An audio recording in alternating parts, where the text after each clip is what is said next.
what's going on with you guys? Thank you for tapping in with me again today. And if you're new to the channel, I'm Cleveland. So I'm in front of this 240 gallon aquarium right here. The other day I was talking about how we had to put this divider in here to kind of like separate our Dovii because he was aggressive towards our buddy Carfry right here. So it's been a couple weeks. We're going to see about taking out this divider. Let me go ahead and tell you this a little disclaimer right now. So our son is asleep, so I'm trying not to be too loud. So if my voice isn't how it usually is, or if you can't really hear me, sorry about that. I'm trying to make sure the baby stays asleep. Anyway, back to the video. So we're also going to do that. So we're going to take out the divider, and then I also want to go ahead and add in some driftwood. I posted on TikTok the other day that I didn't realize the one thing that my driftwood was missing was a pleco. So if you notice, our high fin pleco right here is already by the driftwood. He loves his driftwood. So basically what this pleco does is he eats off the layer of driftwood that's basically encrusts the surface. So previously I had it in two of the other aquariums and I don't have a pleco in there. So when that layer gets on there, all it does is either get kicked up and those tannins release in the water, or when I take it out, I have to scrape it off and clean it. So it looks perfect, it looks really good. So if you have some driftwood and you're having these tannins releasing your water all the time, get you a pleco. It's going to eat off that layer of driftwood and you may see better results. Check it out. So we're going to put this into there, and this is going to provide some hiding areas, maybe just for maybe the catfish and maybe the pleco, but nonetheless it's definitely going to add a nice element to the aquarium, and it's not going to be hard as the rock that's in there. So I can't wait to see how this piece look in there. If this works and indeed he eats the layer of decaying driftwood off these two pieces as well, I'm definitely going to make sure I get plecos for every aquarium, and I might reconsider some of these capes and get some of this driftwood into those other aquariums because it lightens up the rock. You know, I like the way that the driftwood softens up the rock, and then you add the plants in there, which counters and looks good with the contrast on the dark driftwood and the rock or whatever. So all those three elements, I like those. Unfortunately, my fish love to destroy plants, so I'm kind of limited on how I can escape my tanks. But nonetheless, I try to do the best I can, and they leave some plants alone. Hence, those right there. Those been in there the longest, and they don't bother them. So I'm noticing that they leave the smaller plants alone, whereas we had the two big anubias. We had one right here, and they then ripped it out, and it's over there, and the leaves are shredded, and then they definitely destroyed the other one over there. So, you know, if you have like the smaller fish, community fish, like discus aren't really small, but discus don't really mess with the plants. Angelfish, platies, mollies, tetras, things like that, guppies, they don't mess with the plants. So if you have a tank like that, I know you're definitely enjoying having planted aquariums. Anyway, let's get back to this tank. So let's go ahead and remove this divider, and we're going to see firsthand how a Dovii act after being separated from the fish they were bullying for weeks, and he's been separated for weeks. So let's see how this dude do. I am thinking he's going to be a little upset. I think he's going to be upset because this whole time he's been in this small space over here, whereas this guy been in 6 foot of aquarium. But we'll see what we have to do.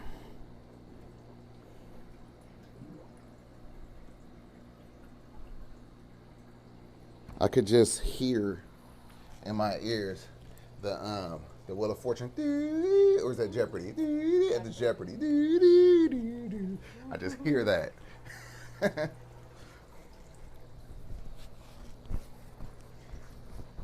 Y'all hearing that too now, huh? Yeah. All right. So he might not go after him immediately just because he's gonna be like, oh, what's going on? But I hope he don't. I hope he leave him alone, really, but we'll see. But if he does want to go after him, it might take a little second.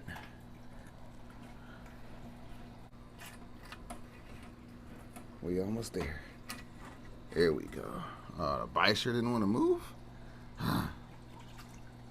Y'all was watching that and I couldn't even see it. Damn, Bisher didn't want to move. Okay, man, it's so nice to see the tank open again. I tell you, I really hate dividing my aquariums but sometimes it's necessary, especially when you keep an aggressive fish. But I hate that. I really hate blocking off an aquarium. Like, if anything, I'd rather just put them in a smaller tank, 6-foot tank or whatever. But we'll see what our options are when we get the spot here. Well, when we get up out of here, we'll see what our options are. We'll definitely plan on making sure everybody's straight, nobody's getting bullied, everybody's living happy. It's always the goal. So I got that out. Let me get my step ladder because this tank is kind of tall.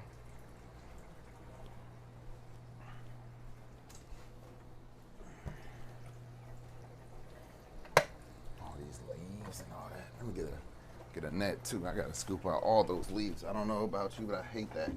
That's another thing with the planted tanks. How the leaves just get ripped off and float around and decay in the water. So you have to get up in there and pull that. I missed that one. Sorry. It'll come back around home plate. Okay, so we got that. Potted plant way deep in there. I don't really feel like getting too. Huh? Oh, is he? All right, all right. Right by the Dovii. I couldn't wait to get back next to him. That's so funny. Y'all don't even like each other. All right, we got a plant right here. Throw that one right there, maybe. That's the main reason why we put the divider up. You know, I'm gonna have to do something else with this plant.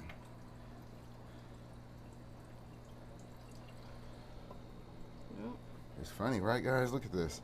We removed the divider. They don't like each other, but they cannot help but to be next to each other. It's like a love-hate relationship. It's toxic. What's going on?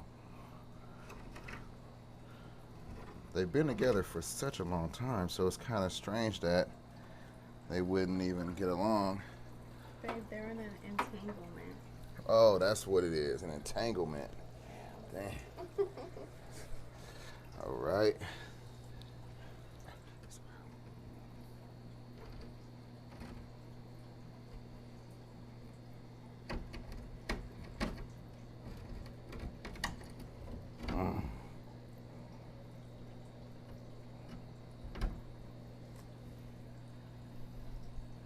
So, you're recording the whole time? Alright guys, so I'm thinking I'm going to do something like that. I'm glad you caught all that, babe, because I didn't know you were. I thought you stopped recording because it wasn't going according to plan. But I stopped for a while, but I picked it up maybe like 45 seconds ago. okay, good. Alright, so good. You guys caught all of that. Trying to figure out what I want to do with this piece. So the thing is, I want to leave all of this open so I can use the driftwood over there. And I want to make sure there's a cave right there. So maybe this one could just go right there. That's really for me. It's like really no. Don't worry about that rock hitting that glass. It's all right. I'm not hitting it as hard as it may sound. Might sound way worse than what it is. You know, some people got some really good ears and probably caught all of that. But yeah, just trying to figure out a good place to set it where everything will sit together and keep each other anchored. So that's good. That's not going nowhere. Looks kind of funky, but I don't care. As you know, some of you may know, yeah, some of you may know, I definitely change this up all the time. So I don't know. We might rock and roll with this just for a couple months. We're trying to bounce anyway, so it's not gonna be like this that long. Ugh. Oh, here we go. Gotta turn it. Let's see, it's gonna be floating too. Yeah, it is. It's been dry, sitting in the garbage can outside for a couple months. So I gotta anchor that. Gotta anchor it to a rock. That's nothing at all. I got plenty of zip ties. So I'll zip tie it to the rock, anchor that down, and then I'll do the same thing with the other one. That's it. Zip ties. Some multiple ways of doing this. I think using some fishing line is probably the best way. What's that? Fishing line, literally fishing line, Oh. because it's so thin. You know what I'm saying? Like you could barely see it. Like whereas I'm using these, Right. So this definitely isn't the ideal way, but I don't have fishing line. So we're gonna make do with what we got. I got plenty of zip ties, whole bag of them. So far, the Dovii is not messing with Buddy, which is surprising. I just seen him go after our red devil right here. Twice, yeah. Just breezing right past each other. Okay. I'm hoping with that time that Buddy had to basically recover, that he not only regained his confidence when he gained, once he got back healthy, but he regained the position he had before, because he didn't have the position of almost getting killed and me having to rescue him. He definitely always held his own, and we need to see more of that, because I love having those two guys in the same tank together. If you know, then you know. But if you don't know, they are very aggressive fish. So it's certainly nice to have that in the tank. Not that many fish could go in the same tank as a Dovii, or even go in the same tank as a Buddy. So I've had the best experiences and the most success with keeping these two together. The other fish that I'll always have success with keeping with these guys is the red devil, believe it or not. So that's why I always keep those fish together. So I don't know if that's the way you do it, if you tried it before and you were unsuccessful, but I don't recommend like the Oscars and green tears and things like that. It's going to be a bloodbath.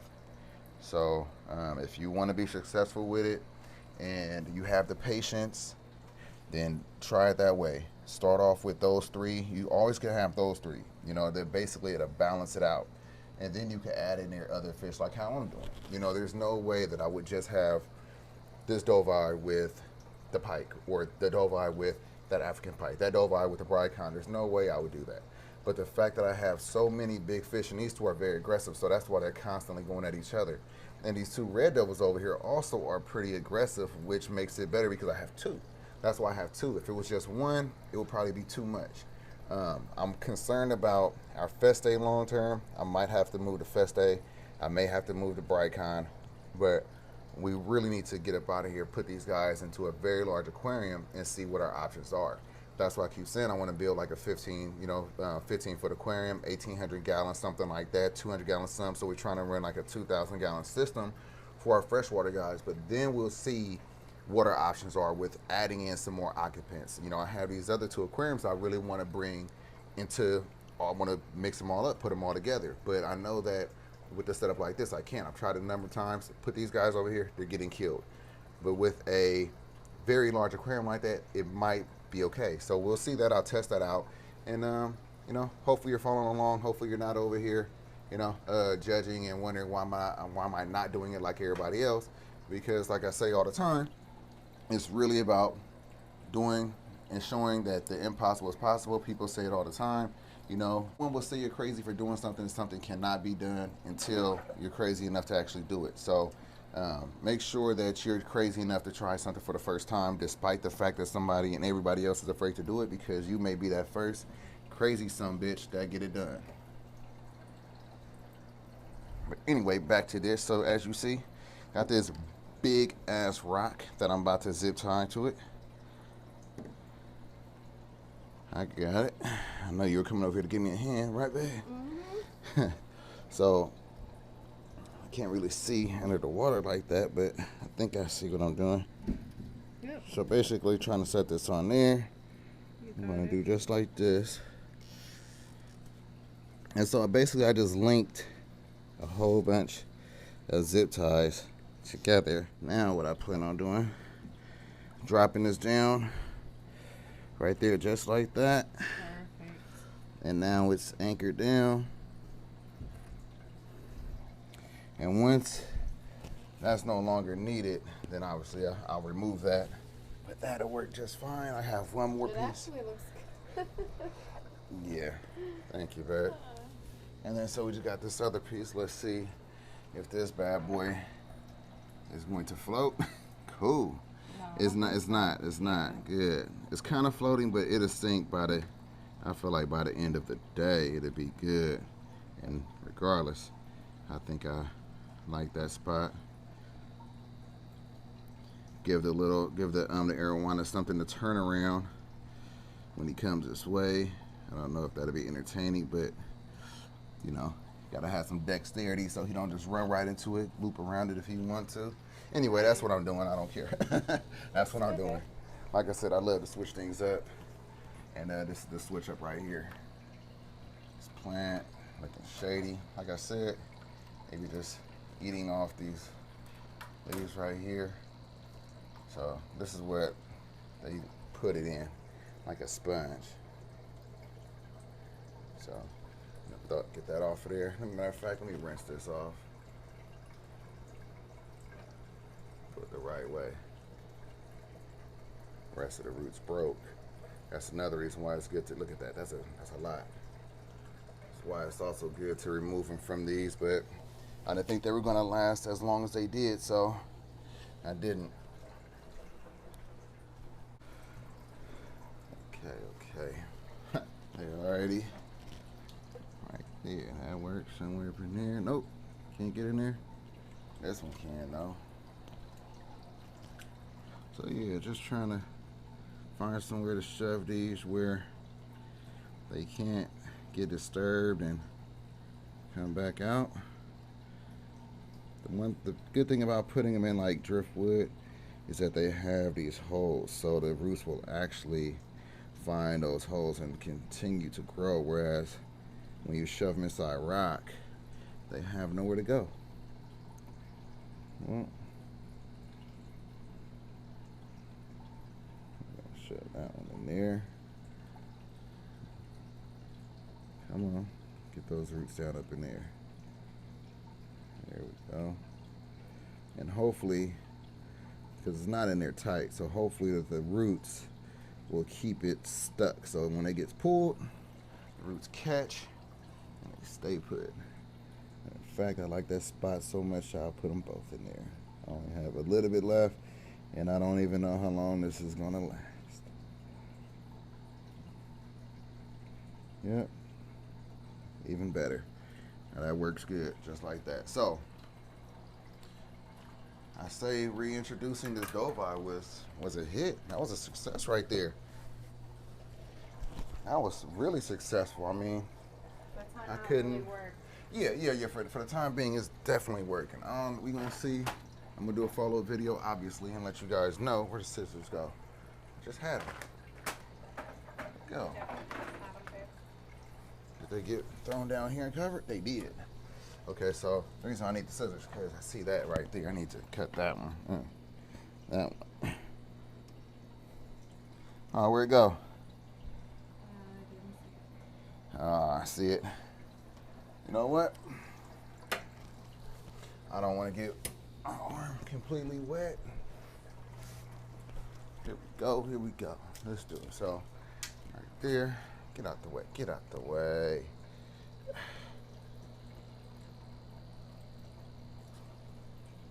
You mother.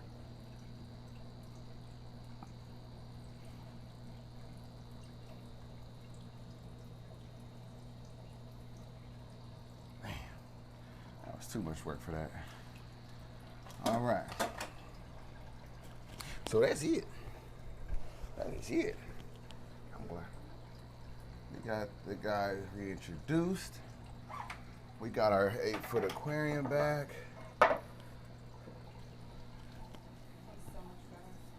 Hell yeah. I hate having it like that. Nobody want to see a divided display tank. Like, it's one thing if it's, you know, a quarantine system or something like that. It's whatever. But who wants to see a display tank that's being divided with a white divider? Or any color divider for that matter. But you know, we do what we gotta do. For the sake of the fish, for sure. All right, so cleaning up this little mess real quick so we could go ahead and wrap this up. All right, guys, so I would say that was a success. We have the Dovii reintroduced to the aquarium. He is back around the buddy over here. No aggression, no issues thus far. Of course, I'm going to keep an eye out on. I will let you guys know honestly what the outcome is. You'll find out because it'll be another divider up. The Dovii might be moved. We might be having the buddy move. Ain't no telling. But I'll tell you one thing. So far, I'm happy with the way the aquarium looks. I'm happy with the Dovii being reintroduced. He's still aggressive. He's still a menace over here, still a butthole, as you see. He's chasing around our red devil for no reason. They were just next to each other for 2 weeks. Roommates, all they had was a little divider. I mean, they were roommates. They were living in the living room, divider up. Same couch, but yet now they want to be fighting. Okay, anyway, let's go ahead and wrap this on up. So again, I hope you learned something. Hope you enjoyed the video. Hope it was entertaining. Follow me on Instagram at The Fish Corner. Follow my Facebook page, The Fish Corner. Follow me on TikTok, The Fish Corner. And stay tuned for Tapping In coming up next. And until next time, guys, peace.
You guys, thank you for watching.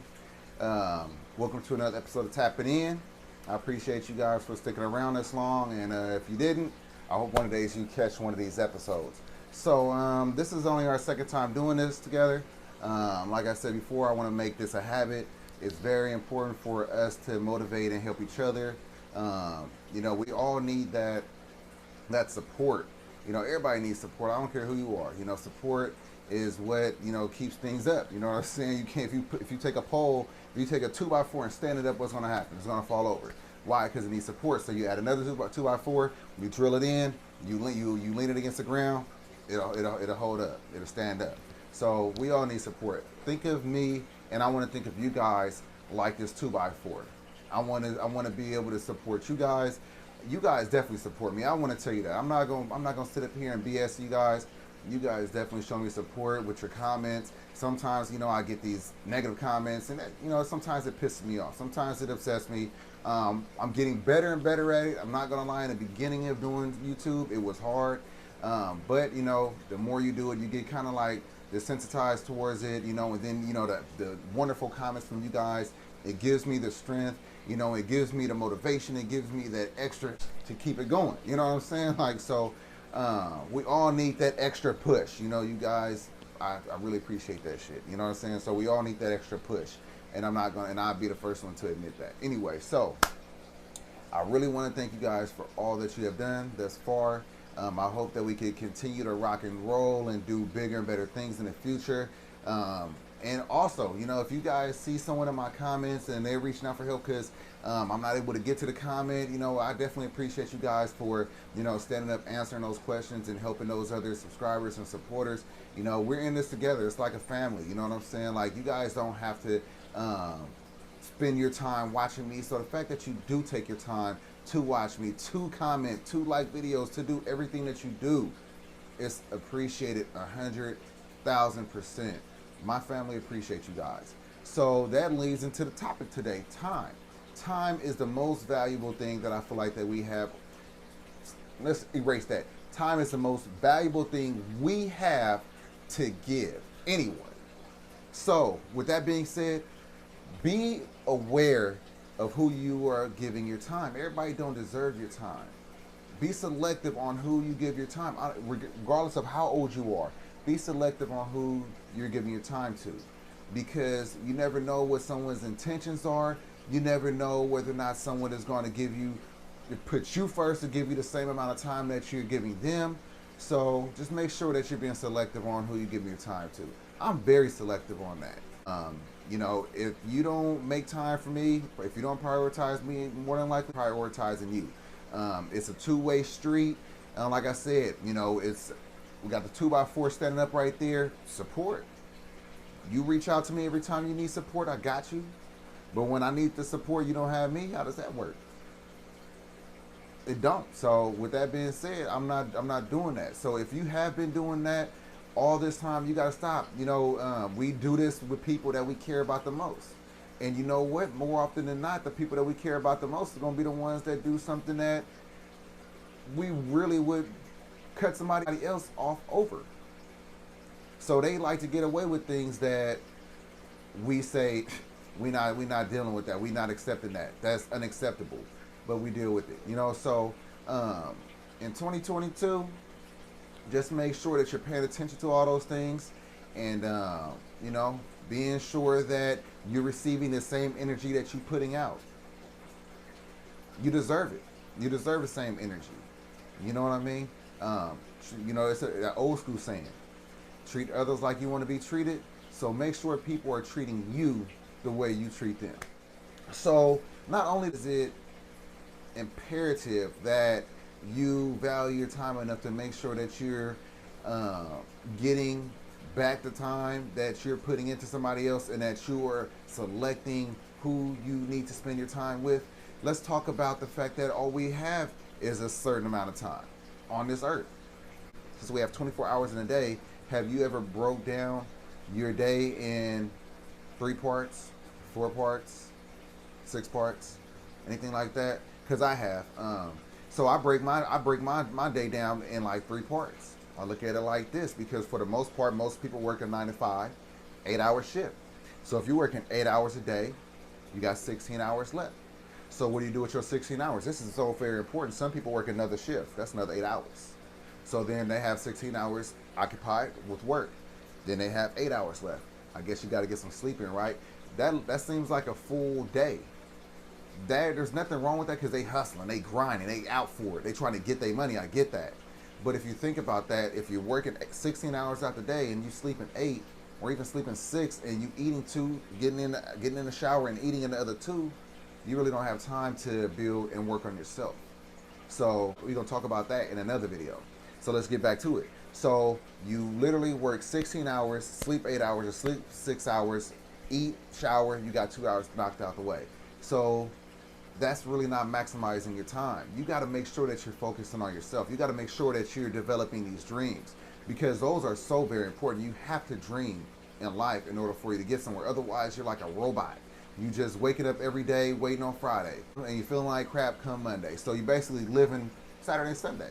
You're living Saturday, Sunday. Monday through Friday, you're basically just robot, just autopilot, and that's not living. So that's not a good way to diversify your time. You want to make sure you're diversifying your time much better than that. So let's look at another route. So you work 8 hours a day, you have 16 hours left. What do you do with that? You spend 4 hours on your dreams. You spend 4 hours developing these dreams, working on them. Then you get to the point to where you're actually doing something about it. So this is why I'm telling you that time is so very important, because when you break your time up like that, you know, you basically Sleep, if you sleep 8 hours a day, you sleep like a third of your life. Have you ever thought about that? If you sleep 6 hours a day, you sleep a fourth of your life. If you sleep 4 hours a day, you sleep a sixth of your life. So the less you sleep, the more of your life you actually get to do things and experience things and actually make things happen. So that's why they say, famous people, rich people, they barely sleep because they wind up feeling like they need more than 24 hours in a day. So with that being said, their days wind up being like 48 hours, 50 hours, 60 hours. Those are some long days because they need that time. And no, it still runs into another day, but they're still getting so much more done because they're not sleeping. So sleep is definitely important, but you want to just make sure that you're maximizing your time. I'm not trying to talk too much, but look, make sure that when you're doing this, you breaking your day up. Break up that 24 hours. See how much time you really putting into sleeping. That some people want 10 hours, 8 hours. Got to have it. I used to go to sleep with getting about 4 to 5 hours when I was working. I sleep a lot more now, which I definitely get down on myself about it. I'm on myself about it, but it is what it is, and I'm working on it. And that's the thing, constantly working. We're not perfect. It's okay to constantly be working. I'm not saying I do this right now, but I definitely have done this. I see how it looks when I'm breaking it down. So if I'm saying I slept 8 hours, like, damn, okay, so I'm continuing this trend of sleeping a third of my life away, because if you sleep 8 hours a day, you basically sleep 8 hours. So if you live to be 60, you slept 20 years, right? If you live to be, I don't want to throw limitations on when somebody's gonna live or die, but I'm just saying, like, that's the mathematics to it. So make sure that you're spending your time doing the things that you want to do. Make sure you're spending time doing the things that you love to do. Make sure that you're spending time on your dreams. If you're working for a company, or if you haven't even started working because you're still in school, start dreaming now. Start planning now. So as soon as you can start doing anything about it, you hit the ground running. We don't have time to waste. None of us do. So live your life, enjoy it to the fullest. Don't put money first, put experiences first. And as always, guys, I really appreciate you. I love you all. Thank you so much for staying around, and thank you for being so supportive. And I will catch you guys in the next one. Peace.